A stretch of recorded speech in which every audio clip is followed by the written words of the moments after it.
Would you like to find out if it's worth investing in Altria Group right now?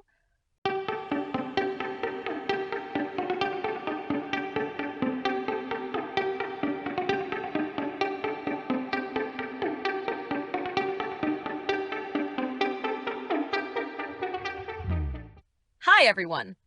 In this video, we'll take a closer look at the company called Altria together. Altria's history stretches back to 1854 when British tobacconist Philip Morris made his first cigarette. Altria is now America's largest tobacco company and derives most of its income from traditional cigarettes led by the Marlboro brand. The firm has also made smaller ventures into vaping, nicotine pouches, and heated tobacco. Though these smoke-free nicotine products face much more dynamic, competitive environments than Altria's core cigarette business. The company currently pays $4.08 annually per share in dividends distributed quarterly. The next payment is scheduled for April 30th, and anyone who becomes a shareholder by March 24 will be eligible. The current dividend yield is 7.88%, which is slightly below the 5-year average. The most recent dividend increase was 4.1%, which meets my minimum expectation of 4%. The 5-year average dividend growth is 5%, while the 20-year average is 2%. However, it's important to note that in 2008, Altria spun off Philip Morris, which led to an apparent decrease in Altria's dividend. However, Altria investors received shares of Philip Morris, and the combined dividends from both companies exceeded Altria's previous payouts. Over the past 12 months, Altria has outperformed the S&P 500. The earnings and free cash flow payout ratios could be at lower levels, but the company seems to have stabilized these ratios at their current levels, which are still considered healthy. Earnings per share has been steadily growing year over year. Free cash flow, however, has shown some fluctuations, but this is entirely normal for Altria. For years, the company has adhered to its share repurchase program, which is appreciated by investors. This reduces the total number of shares, meaning more earnings per share, a lower total dividend payout, and potentially increased free cash flow. $680 million in share buybacks occurred in the third quarter. The return on equity is quite volatile, but the return on invested capital chart looks very strong.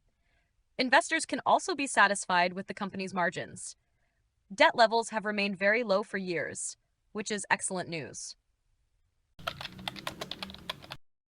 A high starting dividend, which the company has consistently increased for 54 years, with the most recent increase around 4%.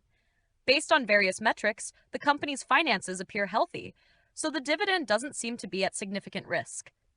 The credit rating is BBB, which is considered good.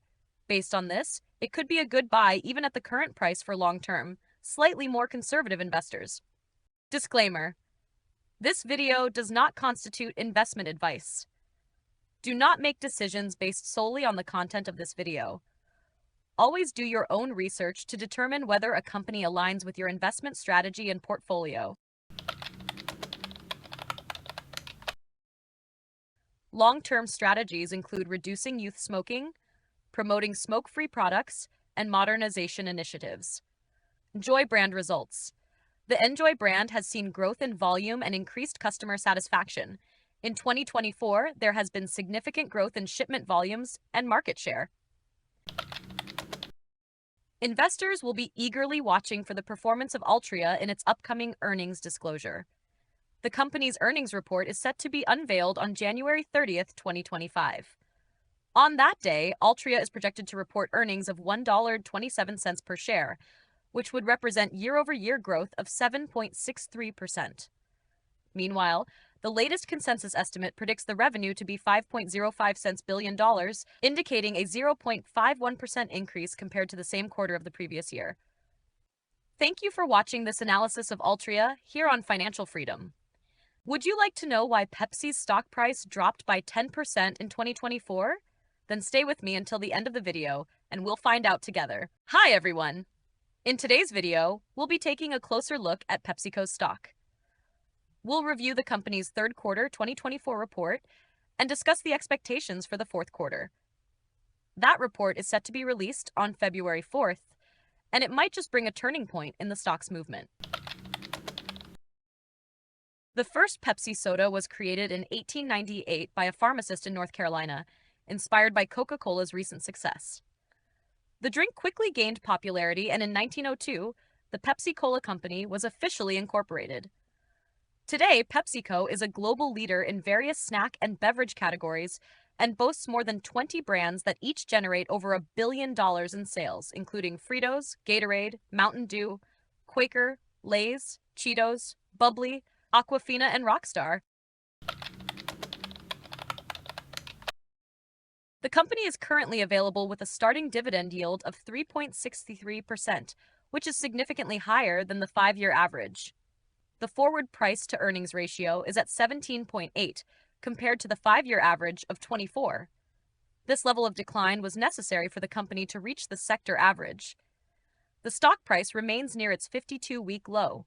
The company pays $5.42 per share annually as a dividend, distributed in 4 installments on a quarterly basis. The next dividend payment is scheduled for April 1st, and anyone who becomes a shareholder by February 28th will be eligible to receive it. The company has been paying dividends consistently for 59 years and has increased them annually for the past 51 years. The most recent increase was 7.1%, which is well above my minimum expectation of 4%. The 5-year average increase has been 7%, while the 20-year average was 11%. The earnings payout ratio has been below 70% for years, which is reassuring, and there is even a slight downward trend. However, the free cash flow payout ratio doesn't look as favorable, but expectations for this year suggest that it will stabilize at an acceptable level. Both earnings and free cash flow per share show an upward trend, which is very important. The shares outstanding chart also looks promising. For years, the company has adhered to its share buyback program, which investors appreciate. Fewer shares on the market mean each share represents a larger ownership stake in the company. Additionally, the company has to pay dividends on fewer shares, which positively impacts free cash flow in the long term. This, in turn, supports the company's future growth. The return on equity and return on invested capital graphs also look good.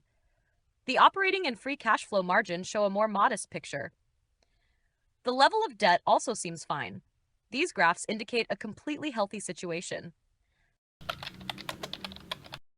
In summary, it looks like the company is available at a very low price, along with a very safe and rapidly growing 3.63% starting dividend. The credit rating is A+, which is considered very good.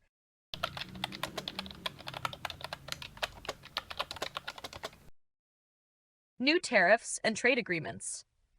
The Trump administration has previously imposed tariffs on certain imported goods, and the introduction of additional tariffs or renegotiation of existing trade agreements is expected. This could increase PepsiCo's raw material procurement costs and impact its international supply chains. Environmental regulations changes. The Trump administration aims to ease environmental regulations, which could reduce operational costs for companies in the short term. Corporate tax rate changes. The government may plan to lower corporate tax rates, which could increase PepsiCo's profits. Government structure overhaul. Project 2025 is a comprehensive plan to reorganize the federal government, aiming to strengthen the executive branch and promote conservative political goals. This plan could bring significant changes to regulations affecting companies and the market environment. It is important to note that these measures are still in the planning phase, and their implementation method, as well as their actual impact on PepsiCo, depends on various factors. The company must continuously monitor political developments and proactively adapt to the changing regulatory environment. For more on this topic, it's worth checking out the latest interview with Ramon Laguarta, CEO of PepsiCo, where he discusses his expectations regarding the Trump administration.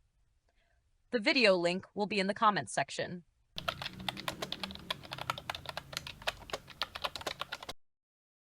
Financial results, net revenue, a 0.6% decrease year over year with a 2% foreign exchange impact. EPS, earnings per share, $2.30 according to GAAP, representing a 5% decrease.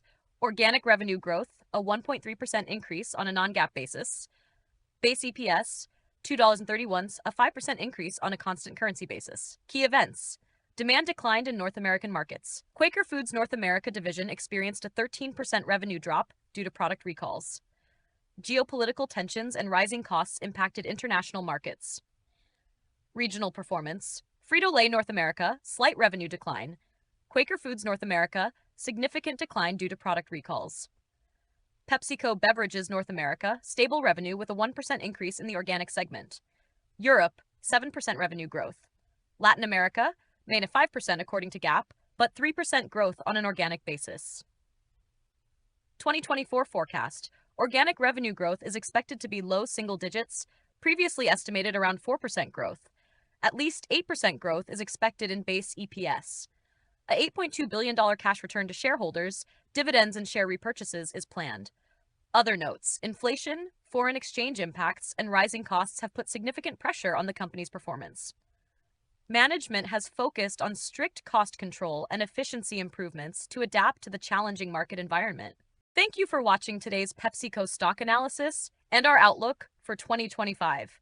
Would you like to learn these details about Main Street Capital, credit rating, various ratios and financial data, portfolio, dividend and dividend growth, long-term strategy and investments, the most important news from recent times, and whether it is currently recommended as an investment? If so, stay with me, and in this video, I'll answer all your questions. Hello, everyone. In this video, we'll be discussing a company called Main Street Capital, and together, we'll try to figure out if it's recommended for investment at its current stock price.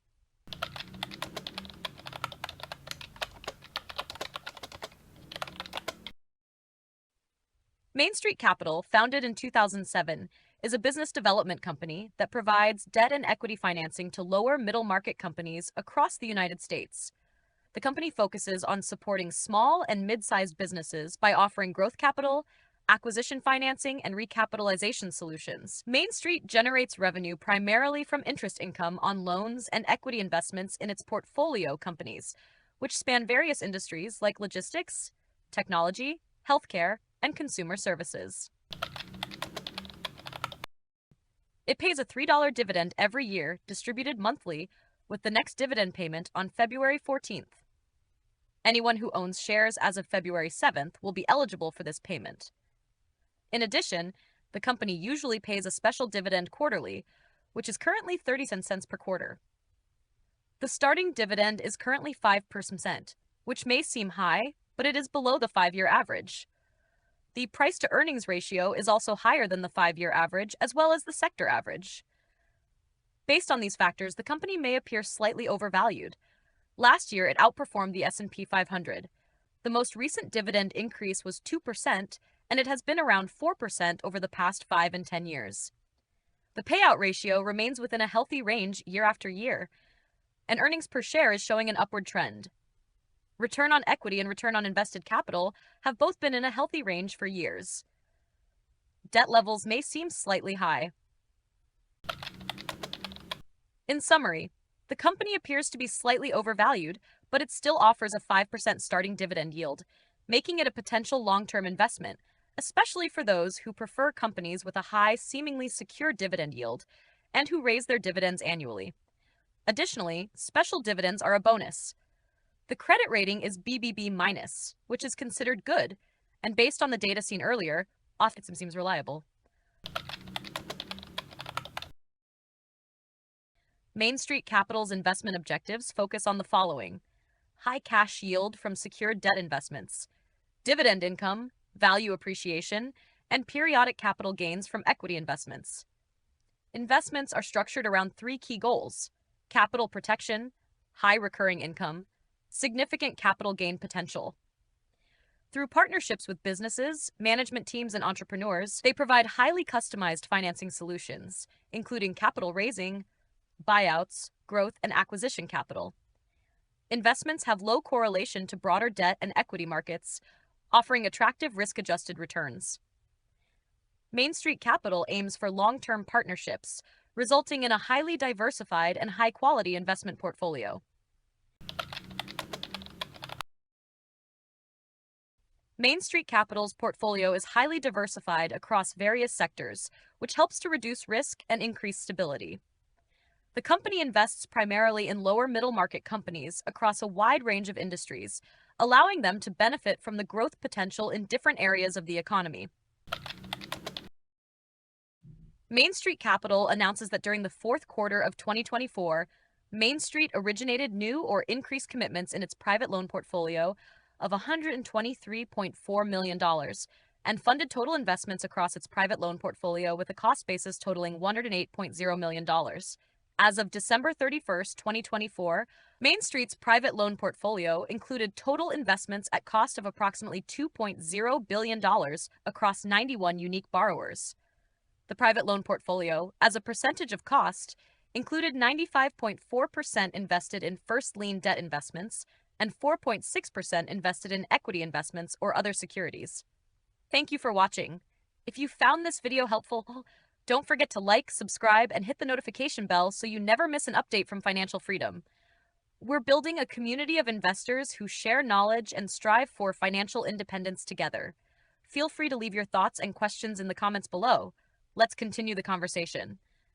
Until next time, stay focused on your financial goals. And remember, financial freedom is just around the corner.